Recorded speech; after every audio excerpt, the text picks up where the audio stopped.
Hello, I'm Julie, aka Grandma J Bug, and this is my channel, Dream, Create, Inspire by Grandma J Bug. Don't forget to subscribe and ring the bell, then click on all so that you can get my notifications when I upload a video like this one or I go live.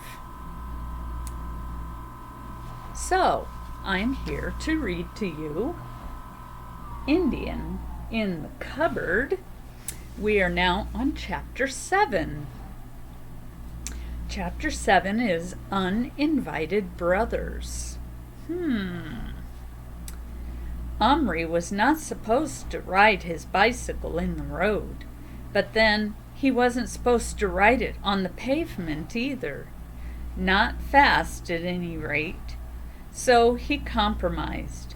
He rode it slowly on the pavement as far as the corner, then bumped down off the curb and went like the wind. The hardware shop was still open. He bought the seed tray and the seeds and was just paying for him when he noticed something. On the seed packet, under the word marrow, was written another word in brackets, squash. So one of the three sisters was Marrow. On impulse, he asked the shopkeeper, "Do you know what maize is?" "Maize, son? That's sweet corn, isn't it? Have you some seeds of that?" Outside, standing by Omri's bike, was Patrick. Hi, I saw you going in. What did you get?" Omri showed him. "More presents for the Indian?" Patrick asked sarcastically. "Well, sort of. If what? If I can keep him long enough till they grow." Patrick stared at him, and Omri stared back. "I've been to Yap's," said Patrick. "I bought you something." "Yeah? What?" asked Omri hopefully. Slowly, Patrick took his hand out of his pocket, held it in front of him, and opened his fingers. In his palm lay a cowboy on a horse, with a pistol in one hand pointing upward, or what would have been upward if it hadn't been laying on its side. Omri looked at it silently, then he shook his head. "I'm sorry, I don't want it." "Why not? Now you can play a proper game with the Indian." "They'd fight. Isn't that the whole idea? They might hurt each other." There was a pause. Then Patrick leaned forward and asked very slowly and loudly, "How can they hurt each other? They are made of plastic." "Listen," said Omri, and then stopped, and then stared again. "The Indian isn't plastic. He's real." Patrick heaved a deep, deep sigh and put the cowboy back in his pocket. He'd been friends with Omri for years, ever since they'd started school. They knew each other very well, just as Patrick knew when Omri was lying. He also knew when he wasn't. The only trouble was that this was a non-lie he couldn't believe. "I want to see him," he said. Omri debated with himself. He somehow felt that if he didn't share his secret with Patrick, their friendship would be over. He didn't want that. And besides, the thrill of showing his Indian to someone else was something he could not do without for much longer. Okay, come on. Going home, they broke the law even more, riding on the road, and with Patrick on the crossbar.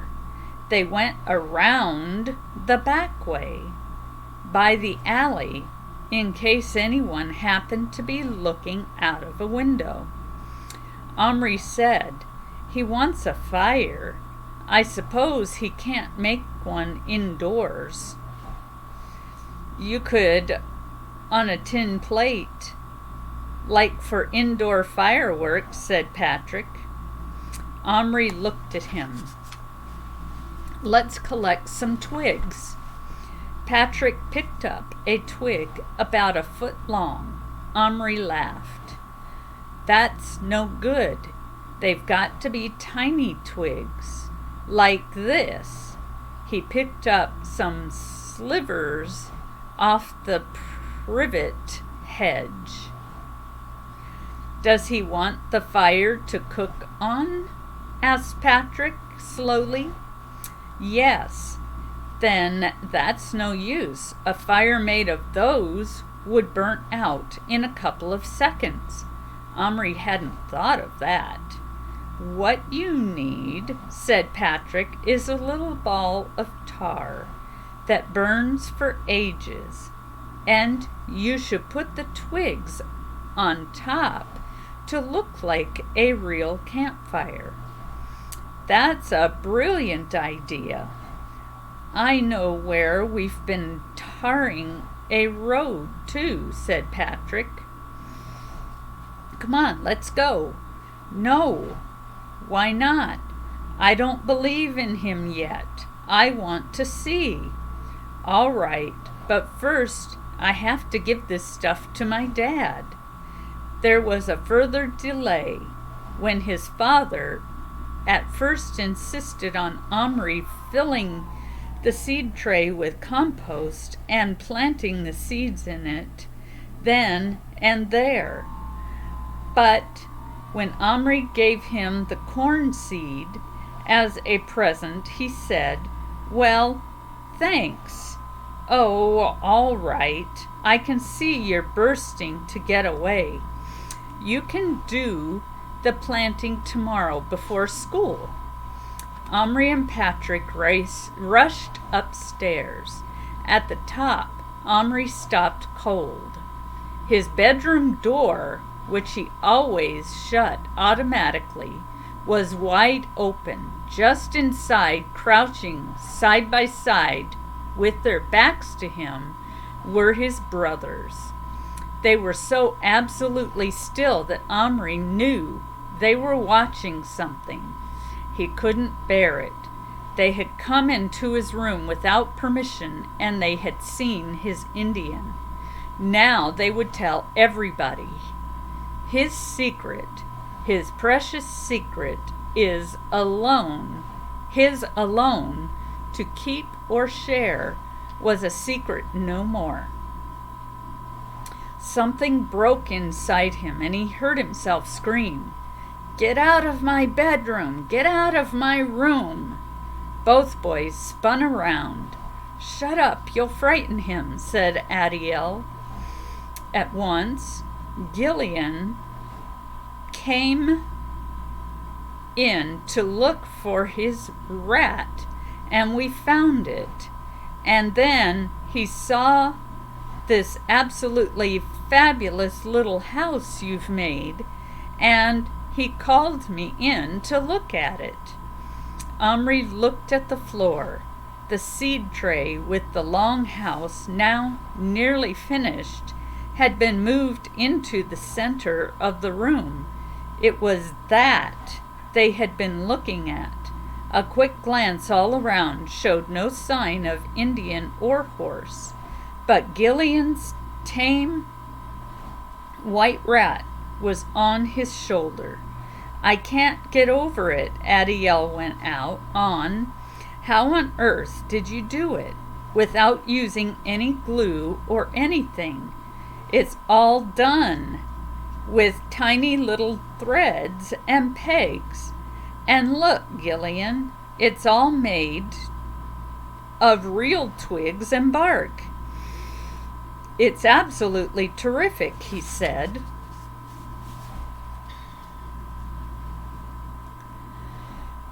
With such awestruck admiration in his voice that Omri felt ashamed. I didn't, he began, but Patrick, who had been gaping at the longhouse in amazement, gave him a heavy nudge that nearly knocked him over. Yes, said Omri. Well, would you mind leaving now? And take the rat. You're not to let him in here. This is my room, you know. And this is my magnifying glass, you know, echoed Gillian. But he was obviously too overcome with admiration to be angry with Omri for pinching it. He was using it now to examine the fine details of the building. I knew you were good at making things, he said, but this is uncanny. You must have fingers like a fairy to tie those witchy little knots. What's that? He asked suddenly. They'd all heard it. A high, faint whinny coming from under the bed. Omri was galvanized into action. At all costs, he must prevent their finding out now. He flung himself on his knees and pretended to grope under the bed. It's nothing, only that little clockwork dolphin I got in my Christmas stocking, he burbled. I must have wound it up and it suddenly started clicking. You know how they do? It's quite creepy sometimes when they suddenly start clicking. By this time, he'd leapt up again and was almost pushing the two older boys out of the room. Why are you in such a hurry to get rid of us? Asked Gillian suspiciously. Just go. You know you have to get out of my room when I ask you. He could hear the little horse whinnying again, and it didn't sound a bit like the dolphin. That sounds just like a pony, said Adiel. Oh, Beard, it's a pony, a tiny witchy pony under my bed, said Omri mockingly. At last they went, not without glancing back suspiciously several times, and Omri slammed the door, bolted it, and leaned against it with closed eyes. Is it a pony? Whispered Patrick agog.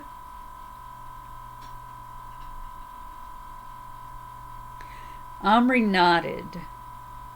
Then he opened his eyes, lay down again, and peered under the bed. Give me that flashlight from the chest of drawers. Patrick gave it to him and lay beside him. They peered together as the beam probed the darkness. Crumbs, breathed Patrick reverently. It's true. The horse was standing, seemingly alone, whinnying. When the light hit him, he stopped and turned his head. Omri could see a pair of leggings behind him. It's all right, little bear, it's me, said Omri. Slowly, a crest of feathers, then a pair of eyes appeared over the top of the horse's back. Who others? He asked. My brothers. It's okay, they didn't see you. Little bear here coming. Take horse, run, hide. Good. Come on out and meet my friend Patrick. Little Bear jumped astride the horse and rode proudly out, wearing his new cloak and headdress. He gazed up imperiously at Patrick, who gazed back in wonder. Then he nodded to Patrick, who tried several times to say something, but his voice just came out as a squeak. Omri's friend, Little Bear's friend.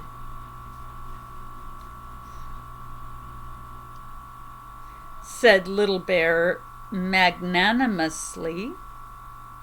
Patrick swallowed.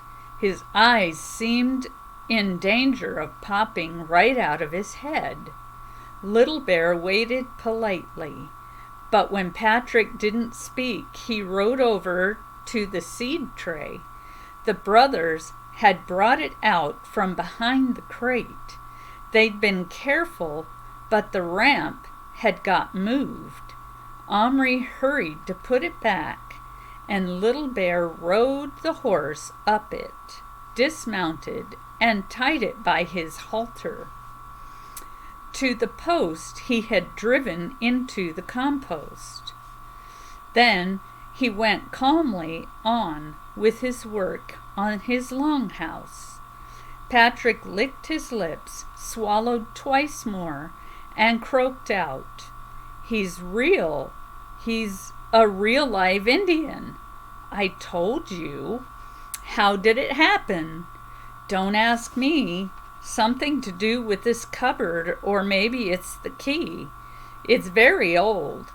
You lock plastic people inside and they come alive." Patrick goggled, whatever, at him. "You mean it's not only him? You can do it with any toy, only plastic ones." An incredulous grin spread over Patrick's face. "Then what are we waiting for? Let's bring loads of things to life. Whole armies." And he sprang toward the biscuit tins. Omri grabbed him. "No, wait. It's not so simple." Patrick, his hands already full of soldiers, was making for the cupboard. Why not? Because they'd all, don't you see? They'd all be real. Real? What do you mean? Little Bear isn't a toy. He is a real man. He really lived. Maybe he's still, I don't know, he's in the middle of his life somewhere in America in 17 something or other. He's from the past. Omri struggled to explain as Patrick looked blank. "I don't get it. Listen, Little Bear has told me about his life. He's fought in wars and scalped people and grown stuff to eat, like marrows and stuff, and had a wife. She died. He doesn't know how he got here, but he thinks it's magic, and he accepts magic. He believes in it. He thinks I'm some kind of spirit or something. What I mean," Omri persisted as Patrick's eyes strayed longingly to the cupboard, "is that if you put all those men in there, when they came to life, they'd be real men with real lives of their own, from their own times and centuries, talking their own languages. You couldn't just set them up and make them do what you wanted them to do. They'd do what they wanted to do. Or they might get terrified and run away. Or, well, one I tried it with, an old Indian, actually died of fright when he saw me. Look, if you don't believe me." And Omri opened the cupboard. There they lay, the body of the old chief, now made of plastic, but still unmistakably dead. And not dead the way some plastic soldiers are made to look dead, but the way real people look, crumpled up, empty. Patrick picked it up, turning it in his hand. He'd put the soldiers down by now. This isn't the one you bought at lunchtime. Yes. Crumbs. You see? Where's his headdress? Little Bear took it. He says he's a chief now. It's made him even more bossy and difficult than before, said Omri, using a word his mother often used when he was insisting on having his own way. Patrick put the dead Indian down hurriedly and wiped his hand on the seat of his jeans. Maybe this isn't such fun as I thought. Omri considered for a moment. No, he agreed soberly, it's not fun. They stared at Little Bear. He had finished the shell of the longhouse now. Taking off his headdress, he tucked it under his arm, stooped, and entered through the low doorway at one end. After a moment, he came out and looked up at Omri. Little Bear hungry, he said. You get deer. Bear. Moose? No, he scowled. I say get. Why you not get? The shops are shut. Besides, added Omri, thinking he sounded rather feeble, especially in front of Patrick, I'm not sure I like the idea of having bears shambling about my room or having them killed.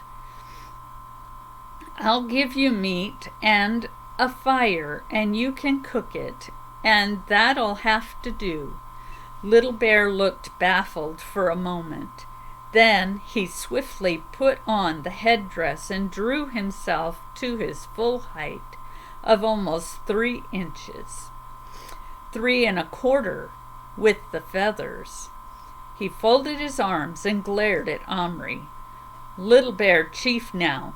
Chief hunts. Kills own meat. Not take meat others kill. If not hunt, lose skill with bow. For today you give meat. Tomorrow go shop, get bear plastic. Make real. I hunt, not here, he added, looking up scornfully at the distant ceiling. Out, under the sky. Now, fire. Patrick, who had been crouching, stood up.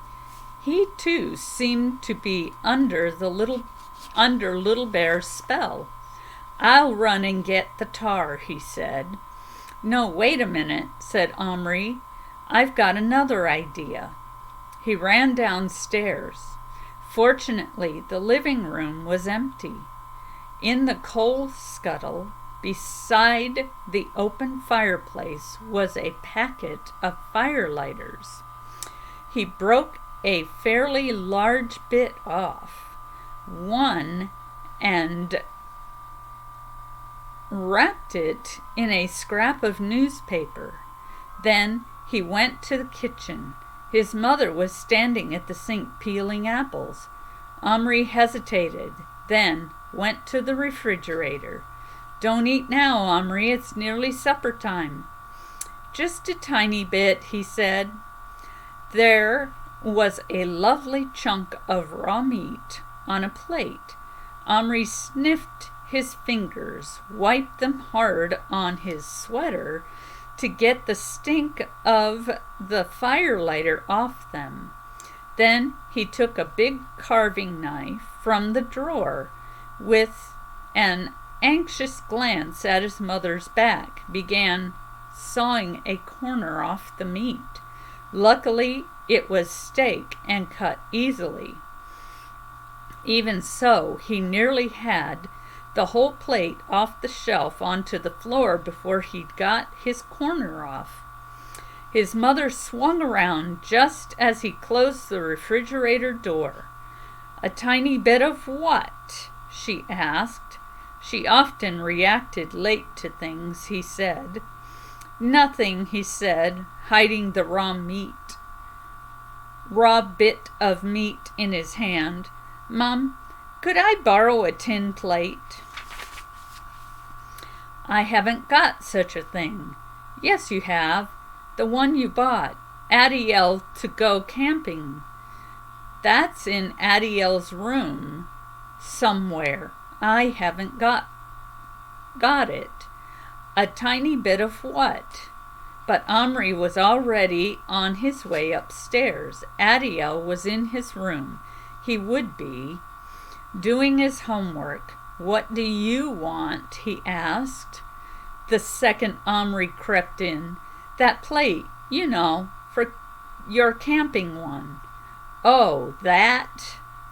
said Adiel, going back to his French. "Well, can I have it?" "Yeah, I suppose so. It's over there somewhere."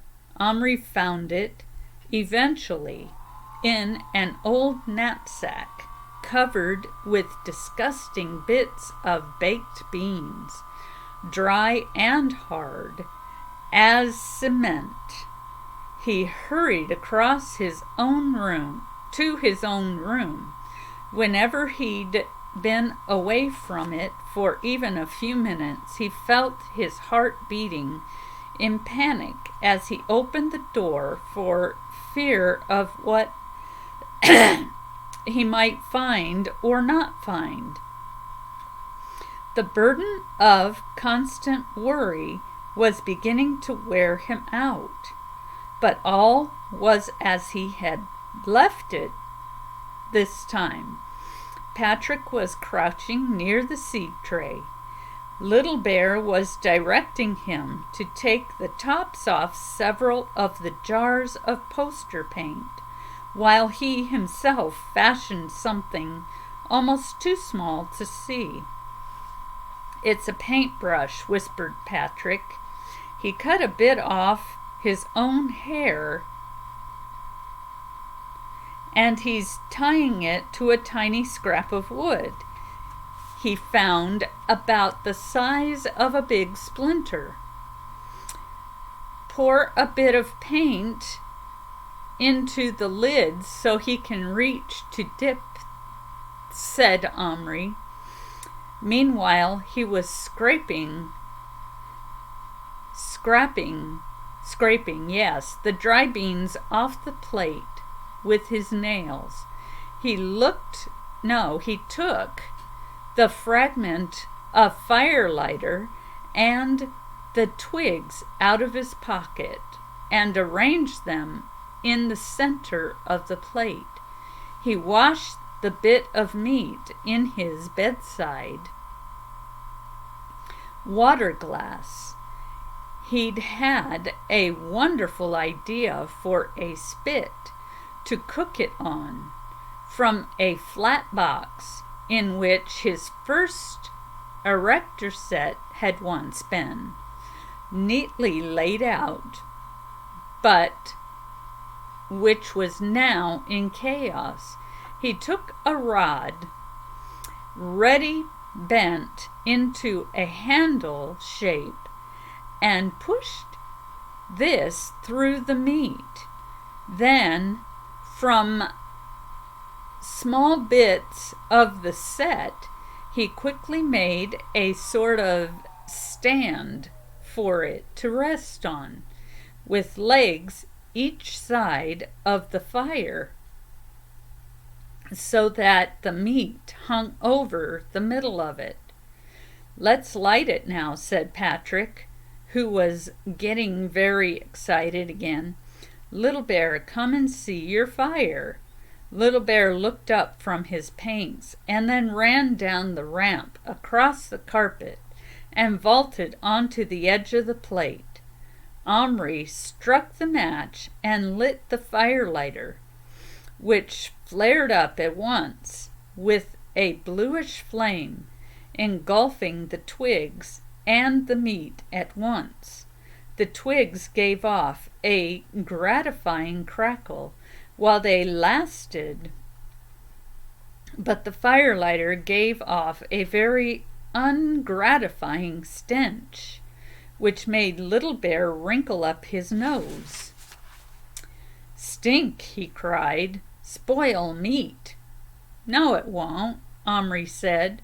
"Turn the handle of the spit, Little Bear." Evidently he wasn't much used to spits, but he soon got the hang of it. The chunk of steak turned and turned in the flame, and soon lost its raw red look and began to go gray and then brown. The good juicy smell of roasting beef began to compete with the spirituous reek of the firelighter. "Mmm," said Little Bear appreciatively, turning till the sweat ran off his face. "Meat." He had thrown off his chief's cloak, and his chest shone red. Patrick couldn't take his eyes off him.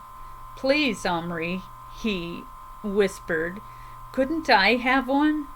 Couldn't I choose just one, a soldier or anything I liked, and make him come to life in your cupboard?" Okay, that's the end of chapter 7. We will read chapter 8 next time, and the title of that is Cowboy. Okay, so may God bless you all, and thank you for watching. And don't forget to subscribe, ding the bell, and click on all. Thank you.